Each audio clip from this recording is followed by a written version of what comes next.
तो फ्रेंड्स, आप लोग कैसे हैं? मेरे YouTube चैनल m.s.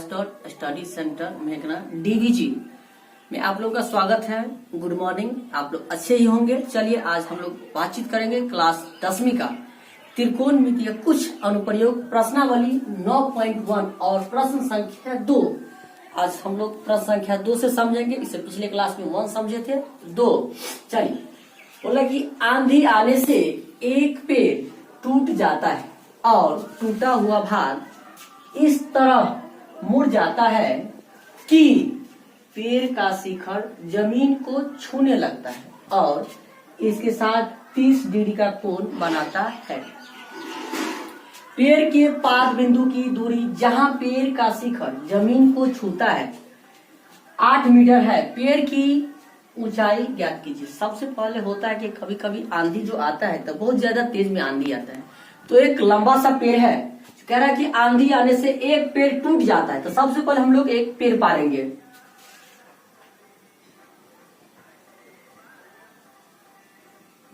लिखेंगे ए बी। माना कि ए बी एक पेड़ है।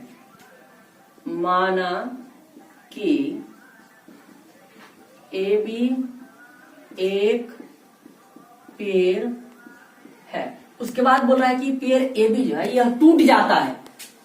सपोज दैट सी बिंदु से टूटता है और यह भाग इस तरह मुड़ जाता है, यानी कि टूटा हुआ भाग इस तरह मुड़ जाता है कि पेड़ का शिखर जमीन को छूने लगता है। यानी कि सी बिंदु से पेड़ टूट जाता है। सी बिंदु से पेड़ टूट जाता है। टूटा हुआ भाग जमीन को छूता है। टूटा हुआ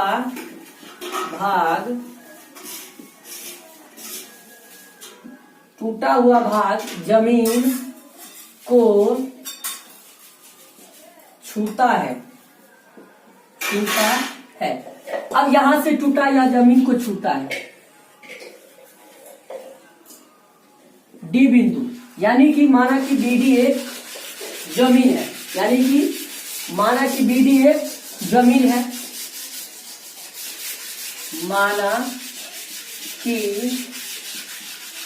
बीडी एक जमीन है और वह पेड़ का जो शिखर है वह डी बिंदु को छूता है। कहाँ छूता है? डी बिंदु को छूता है और छूने के बाद अब इसके साथ 30 डिग्री का कोण बनाता है। 30 डिग्री का कोण बनाता है। इसके साथ 30 डिग्री का कोण बनाता है। पेड़ के पाद का मतलब होता है पाद, यानी नीचे वाला भाग, सबसे नीचे वाला भाग, यानी जिसको हम लोग जड़ बोलते हैं। पेड़ के पाद यानी कि पाद मतलब सबसे लिया वाला बिंदु, यानी बी वाला बिंदु। पाद बिंदु की दूरी जहां पेड़ का शिखर जमीन को छूता है वह 8 मीटर। यानी कि पेड़ का पाद बिंदु यानी पैर और पेड़ जो टूटा वह जहां पर जमीन को छूता है वह 8 मीटर की दूरी पर है। 8 मीटर की दूरी पर है। तो पेड़ की ऊंचाई क्या थी? अब कह रहा है कि पेड़ टोटल कितना ऊंचाई का था, यानी लंबा था। चलिए सबसे पहले यहाँ पर हम लोग समकोण त्रिभुज पाएंगे और ये टूटा हुआ भाग इस साइड चले, यानी कि सी डी और बी सी। तो सबसे पहले हम लिखेंगे जिसको हम समकोण त्रिभुज बी सी डी में, समकोण त्रिभुज बी सी डी में, समकोण त्रिभुज बी सी डी में, समकोण त्रिभुज बी सी डी में। तो जिस कोण पर हम लोग विचार करते हैं तो सामने वाले भुजा को लंब बोलते हैं या पी से इंडिकेट करते यानी परपेंडिकुलर, और समकोण के सामने वाला भुजा को कर यानी एच से इंडिकेट करते हैं और सबसे लिया वाला भुजा को बी। तो सबसे पहले यहाँ से हमको निकालना है। सबसे पहले हम बीसी को मान निकालेंगे। तो बीसी को मान लिखेंगे तो यानी कि लंब बट्टा आधार। लंब बट्टा आधार किसका सूत्र होता है? टैन कितना डिग्री? 30 डिग्री। तो tan 30 degree P by B. Tan 30 का मान कितना होता है? 1/√3। 1/√3। और यहां से देखेंगे लंब को मान तो नहीं दिया है तो लिखेंगे लंब, और आधार का मान दिया कितना? 8 मीटर। तो 8 क्रॉस मल्टीप्लिकेशन करेंगे। क्रॉस मल्टीप्लिकेशन का मतलब होता है आरे खारे गुना करना। √3p को 1 से गुना करेंगे, सॉरी √3p को गुना करेंगे √3 को p से, तो √3p और 8 को 1 से, तो 8, तो p बराबर लिखेंगे 8/√3, लिख लेंगे समीकरण फर्स्ट। अब उसके बाद ये ऊपर वाला भाग यानी AC जो टूटा तो CD बन गया है, तो इधर इसको हम निकालेंगे यानी कि h/b। h/b किसका सूत्र होता है, तो हम लोग इधर थोड़ा साइड में निकाल लेंगे,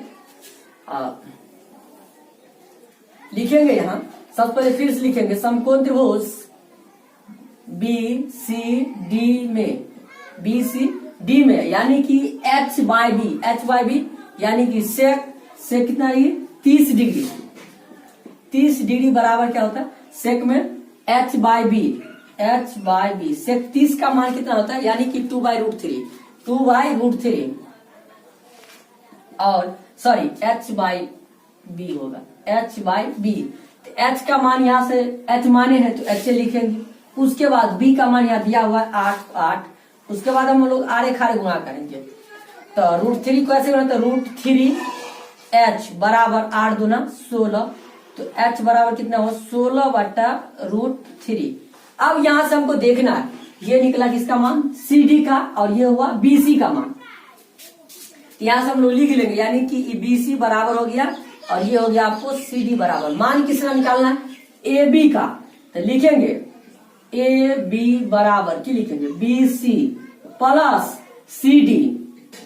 CD यानी कि समीकरण फर्स्ट तथा सेकंड को जोड़ने पर दोनों समीकरण को जोड़ेंगे, तो BC का मान यहाँ देखेंगे, BC का मान कितना निकला है 8/√3 प्लस CD का मान यानी 16/√3 √3 को लघुत्तम लेंगे एलसीएम, तो √3 होगा, √3 से √3 में 1 को 8 से गुना तो 8 प्लस √3 से √3 में 1 के गुना 16 से 16, अब दोनों को जोड़ देंगे 16 8 24/√3। अब इसको हम लोग करते हैं परिमेयकरण में होता है कि ऊपर नीचे दोनों बराबर यानी कि √3 है तो √3 से गुना करेंगे, तो 24 को √3 तो 24√3 और √3 तो √9 और 24 को 24√3 और √9 का वर्गमूल 3 यानी कि 3 8 24 8√3 यानी कि पेड़ का जो ऊंचाई हो गया 8√3 मीटर आंसर।